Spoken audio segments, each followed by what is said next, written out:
अचानक रत्ना को होश आया। उसने खुद को दो अपरिचित लोगों के साथ पाया। शक्ल से दोनों भयानक थे, पर शायद इतने भयानक नहीं थे। कौन हो तुम? और गुरुजी कहाँ हैं? मैं तुम्हारे पास कैसे? अपरिचित वास्तव में यमदूत थे। उन्हें केवल मृतक की पहचान बताई जाती, उसके प्राणों को लेकर वो चल देते। यदि दुनियादारी की बातें लेकर बैठ जाएं, तो कभी भी अपना काम पूरा ना कर पाएं।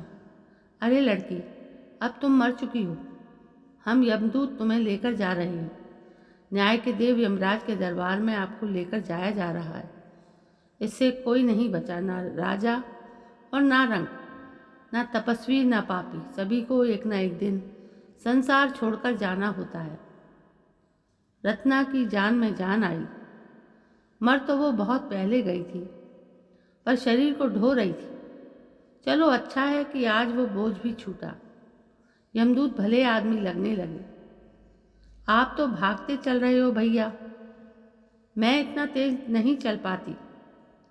थोड़ी देर बैठ जाऊं? इतना चलने की आदत नहीं है मुझे। देवदूत रत्ना की बात सुनकर मुस्कुरा दिए। अभी चले ही कितने थे, पर यह लड़की अभी से थक गई।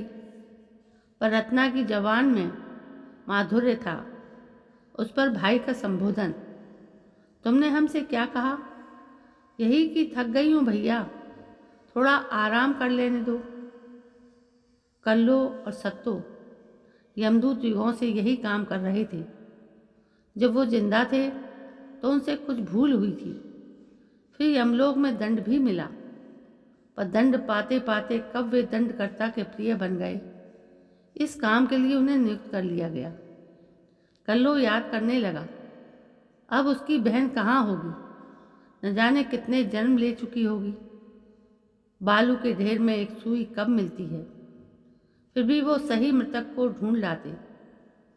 इसमें उनकी कोई बढ़ाई नहीं थी। शरीर छोड़ रहे का सही ठिकाना उन्हें पता रहता, फिर वो कौन है और क्या है कभी न जानते। यदि अपनी मर्जी से सही को ढूंढ पाए तो शायद वो सबसे पहले अपनी बहन को ढूंढेगा।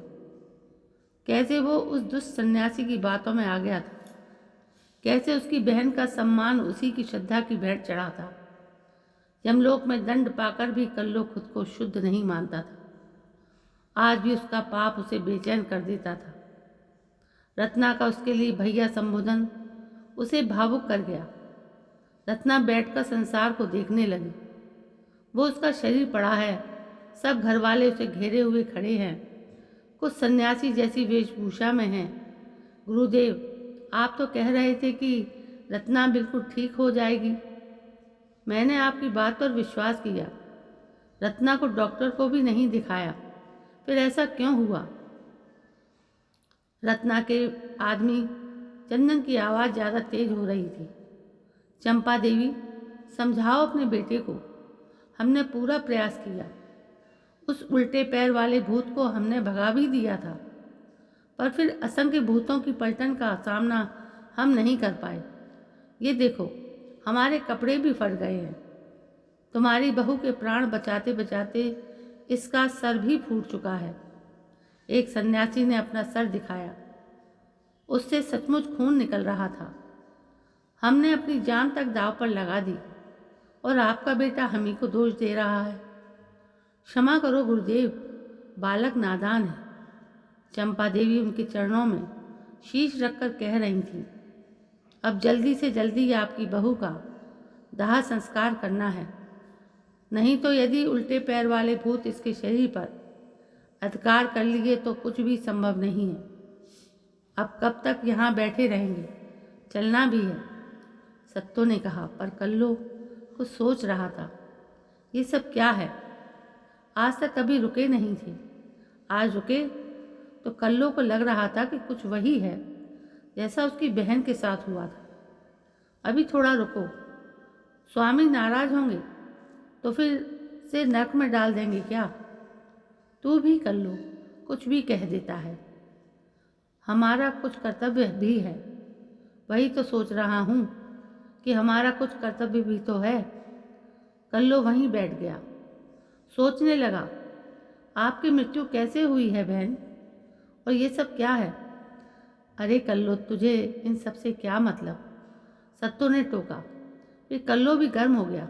मतलब है, इन्होंने मुझे भैया कहा है, अब मतलब है, बिल्कुल मतलब है। रत्ना को भी अपना भाई याद आ गया। कितना प्यार करता है वो मुझसे। उसे तो पता ही नहीं है कि अब मैं अतीत बन चुकी हूँ। वैसे अतीत तो वो पहले ही बन चुकी थी। बीमारी की अवस्था में जब उसका पति डॉक्टर को दिखाने जा रहा था तो सास ने टोका, अरे बेवकूफ़, हुआ है क्या? हमारे घर में डॉक्टर का क्या काम? डॉक्टर क्या जाने, गुरुदेव तो आदि व्याधि सबका उपाय करते हैं। चंदन को भी गुरु जी पर अपार विश्वास था। खुद की नादानी देख वो झेप गया। ये क्या पागलपने की बात कर रही हो? बीमारी का इलाज तो डॉक्टर करता है। रत्ना का विरोध करना चंदन को पसंद नहीं आया। वैसे पहले भी रत्ना अपने मन की बात खुलकर कहती थी। चंदन भी उसकी बात का मान रखता था, पर उसे गुरुजी के खिलाफ एक शब्द भी सुनना गवारा नहीं था। रत्ना ने विरोध किया, फिर वो हो गया जो नहीं होना चाहिए। चंदन ने भी एक थप्पड़ कसकर मार दिया। रत्ना झेप गई। मायके के हालात ठीक न थे। रत्ना समझ न पाई कि क्या करे। चंदन ने रत्ना पर हाथ तो उठा दिया, पर खुद पछताने लगा। फिर उसने रत्ना को मनाया, देख रत्ना, गुरुदेव चमत्कारी हैं, उनसे कोई भी व्याधि नहीं बच सकती। देख, तुझे चुटकी बजाते ही ठीक कर देंगे। आखिर रत्ना भी मान गई। चंपा देवी उल्टे पाँव के भूत का साया है तेरी बहू पर। साधना करनी होगी। कुछ दिन यही आश्रम में रहो, सब ठीक हो जाएगा। गुरुदेव ने रत्ना के सर पर जल छिड़क दिया। सर्दी के समय अचानक ठंडा पानी पड़ने से रत्ना सिकुड़ गई। अरे मूर्ख पापी, तू इस बालिका को छोड़ जा, नहीं तेरा वो हाल करूँगा कि तू भी याद रखेगा। जहाँ चंपा देवी और चंदन दोनों रत्ना पर प्रेत व्याधा समझ रहे थे, वहीं रत्ना कुछ भी बता नहीं पा रही थी। फिर अनेकों रात गुरुदेव ने अनुष्ठान किए। हर बार रत्ना बेहोश हो जाती, फिर भी उसे लगता कि अनेकों हाथ उसके शरीर को छू रहे हैं, पर सत्य समझ ना पाती। सुबह तक उसे होश आता। सुनिए जी, आप मेरी बात का विश्वास कीजिए। मुझे अनुष्ठान में कुछ समझ नहीं आ रहा। आप डॉक्टर को दिखाएं या ना दिखाएं, पर यहाँ से चलते। बेवकूफ़ हो गई है क्या? ये गुरुजी का अपमान होगा। गुरुजी के क्रोध की ज्वाला में पूरा परिवार मिट जाएगा। पर गुरुजी के लाखों प्रयास के बाद रत्ना बच न पाई। अनेकों भूतों का मुकाबला करने के लिए अनेकों सन्यासी अनुष्ठान में बैठते, पर रत्ना ना बची। अच्छा भैया, आपने उल्टे पैरों के भूत देखे हैं? आप तो सबको जानते हो, भूतों को, पिशाचों को, डायनों को, सभी को। रत्ना की बात पर सत्तो मुंह फाड़कर हंसने लगा। भूतों के पैरों से क्या मतलब?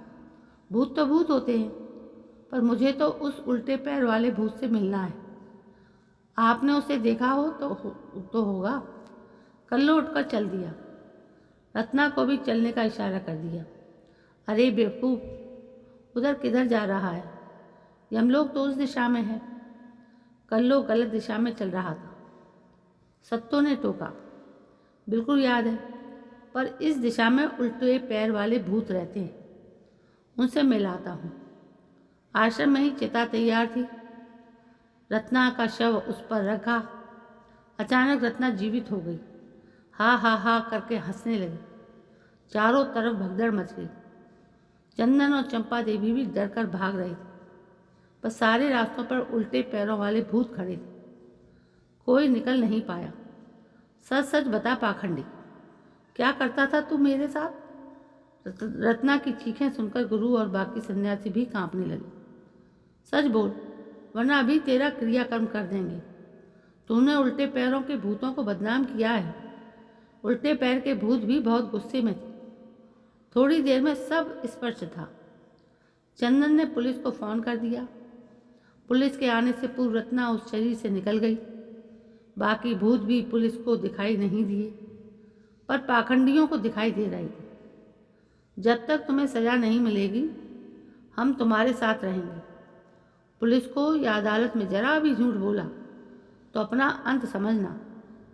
दंड तो तुझे हम भी दे सकते हैं, पर संसार को भी तो पता चलना चाहिए कि हम उल्टे पैरों के भूतों से सीधे पैर वाले भूत ज़्यादा खतरनाक। सही है ना कल्लो भैया? रत्ना कल्लो और सत्तो के साथ चली जा रही थी, पर कुछ उदास थी। अब क्यों उदास हो बहन? कल्लो पास आया। कुछ भी नहीं भैया, बस यही सोच रही थी कि यमदूतों को भैया कह दिया तो वो वास्तव में भैया बन गए, पर जिसको गुरु कहा वो गुरु क्यों नहीं बन पाए? अच्छा ये बात है, अब भूल जाओ उसको। वास्तव में बड़प्पन वेश में नहीं बल्कि मन में होता है। अब जल्दी चलो, स्वामी नाराज होंगे, पहले ही देर हो चुकी है। अच्छा एक बात बताओ भैया, सुना है कि यमदेव बहुत डरावने लगते हैं। बस यूं ही पूछ लिया। रास्ता लंबा है तो कुछ तो बातें होती रहें। तुम भी बहन अच्छे चलती रहो, रास्ते में ऐसी ही मज़ेदार बातें करते रहेंगे। और दोस्तों, इस तरह रत्ना का सफ़र यमलोकपुरी की तरफ सहज होने लगा। तो दोस्तों, ये एक छोटी सी कहानी थी और एक शिक्षा थी इसमें कि हम अंधविश्वास में इतने जकड़े हुए हैं कि हमें ये भी पता नहीं चलता कि हम क्या कर रहे हैं। अपने घर की मर्यादा को भी दांव पर लगा देते हैं। गुरुजी और देवी देवता या और भी किसी बहुत से तरह के अंधविश्वास जो हमारे समाज में व्याप्त हैं, उस पर विश्वास ना करें और अपने जीवन को सही राह पर ले जाएं। दोस्तों, कैसी लगी आपको ये कहानी? यदि कहानी पसंद आई हो तो प्लीज़ मेरे चैनल को सब्सक्राइब करना ना भूलें। कल मैं फिर हाजिर होती हूँ एक नई कहानी को लेकर। तब तक के लिए जय हिंद, वंदे मातरम।